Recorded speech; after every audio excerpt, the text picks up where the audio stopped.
Hey guys, Rumbly Superset here doing a quick review of the Moga game controller from powerA.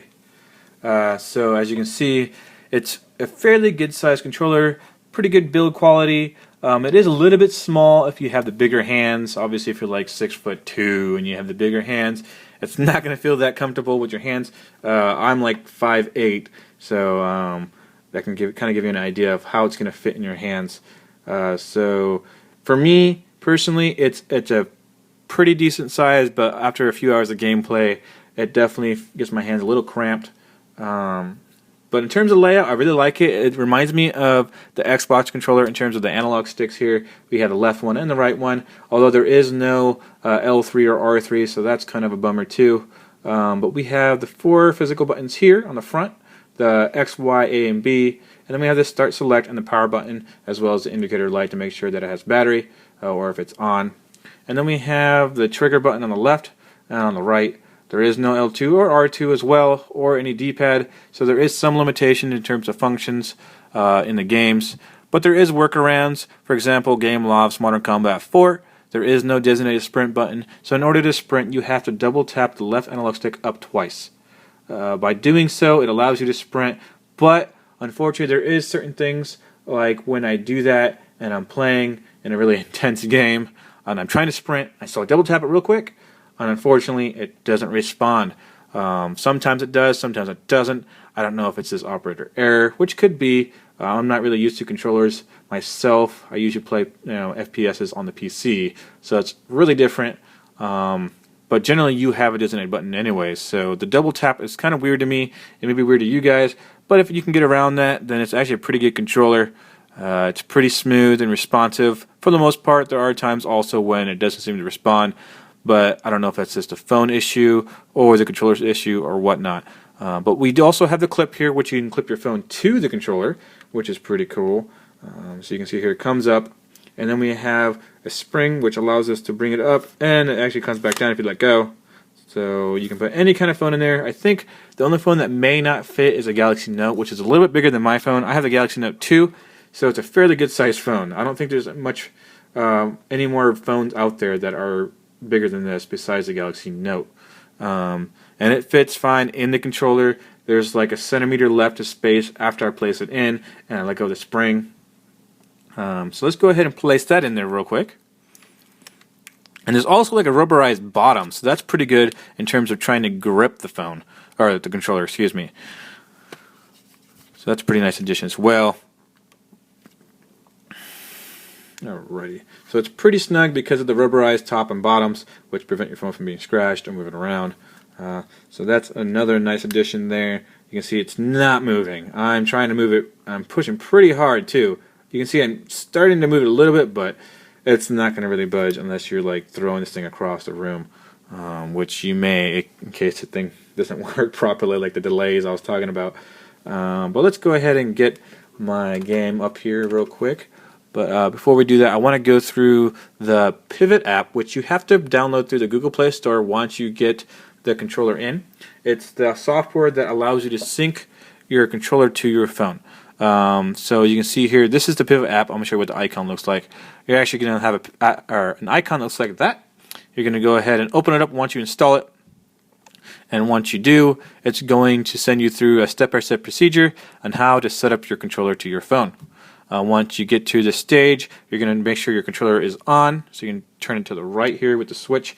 The blue light on the left is going to blink, saying that it's ready to be synced, excuse me, and then you're going to go ahead and hit the blue light is blinking. Once you do that, it's going to sync with your mobile device, and it's going to say, congratulations, your controller is synced. So let's go ahead and wait for that. There we go. So go ahead and continue. And there was an issue for me when I first did this. I was like, I put some old batteries in. I didn't have AAA batteries, which this requires. It requires 2 of them, one on each side. I used some old ones from like my remote that I have for my TV, and I would recommend not doing that. I would recommend getting some fresh batteries that are fully charged.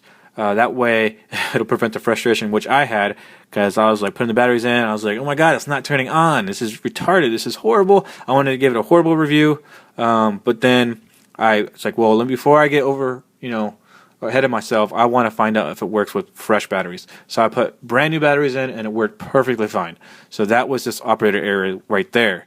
So once you get through the setup process, it's going to take you to the store here. You can see the icon up top that is orange. That's the store icon, and it just basically has a list of all the games that are compatible. I believe it's not updated yet. There is a few games like Mortal Kombat 4 and a couple other titles that aren't in this list. I don't know, maybe it's because I'm not in the right category, but I'm not seeing Mortal Kombat 4 anywhere unless they may have added it by now. Mega Nova, doesn't look like it yet. But then on the left here, you have the icon for the games that you have. Let me go ahead and turn down my brightness since it's probably hard to see here. Alrighty. So, as you can see, I have Dungeon Hunter 3, Modern Combat 4, Nova 3, Six Guns and Wild Blood. They all work perfectly fine except for Six Guns I've come across I didn't really like because the one issue I came across is basically if you use your right analog stick to move your camera from left to right or up and down or whatever you see fit, it's going to move extremely slow. And there's no way to adjust that in the settings either, so that's the downside to that game, but I wouldn't really base the controller off of that one example.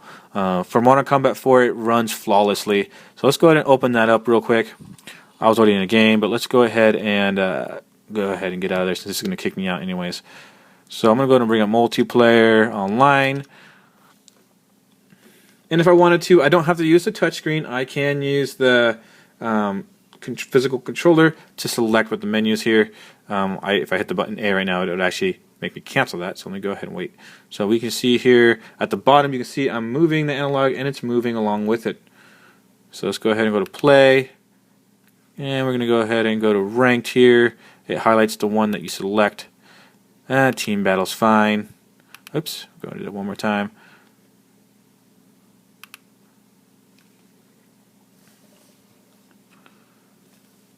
And bear with me with the gameplay here. I'm trying to play around my camera here.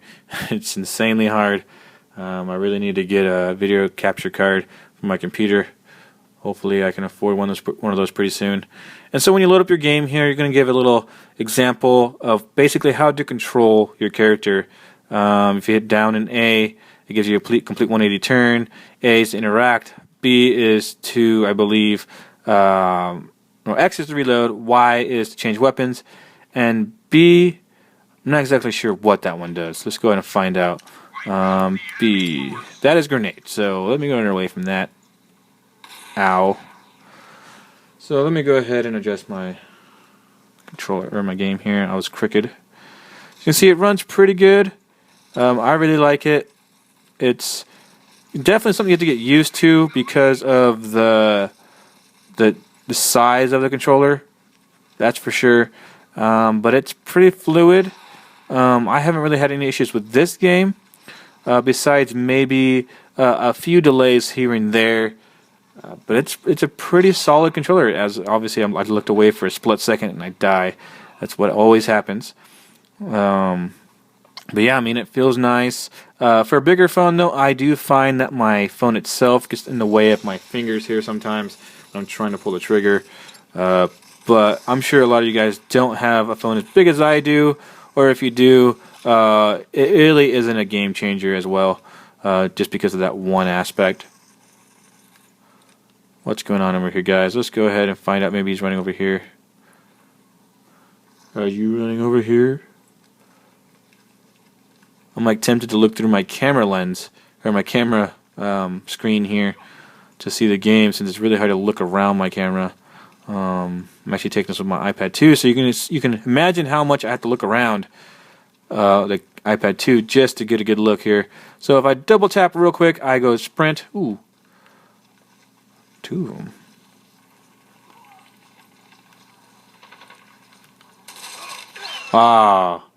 I try to be courageous and I get dead.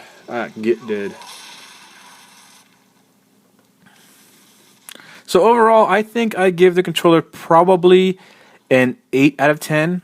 The reason why I give an 8 is because obviously the size is one factor that may not really appeal to some players here.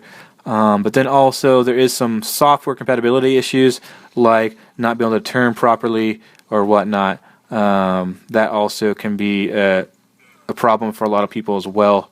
Let me go ahead and sprint. So you can see sometimes I'm tapping it and I'm not sprinting. That's another reason why I give it an 8. But if you can get it to function properly, which most of the time it does, it's perfect. I really like it. It feels like a controller that you play on the consoles, besides a few bugs, which I'm sure over time they'll work out. There's quite a few titles as well for this controller now. Originally there was only 20, but I believe now there's like 40 plus, and they're still coming. There's still more coming along, and hopefully as more games come out, those iterations will also be included in this controller as well, in this software, and have support for that. Ugh. I didn't do anything but take some bullets for that guy. So if you guys like this, go ahead and like, subscribe, and stay tuned for more. And hopefully I'll see you guys on Modern Combat 4 or whatever games using your Moga controller. And have a Merry Christmas. Later.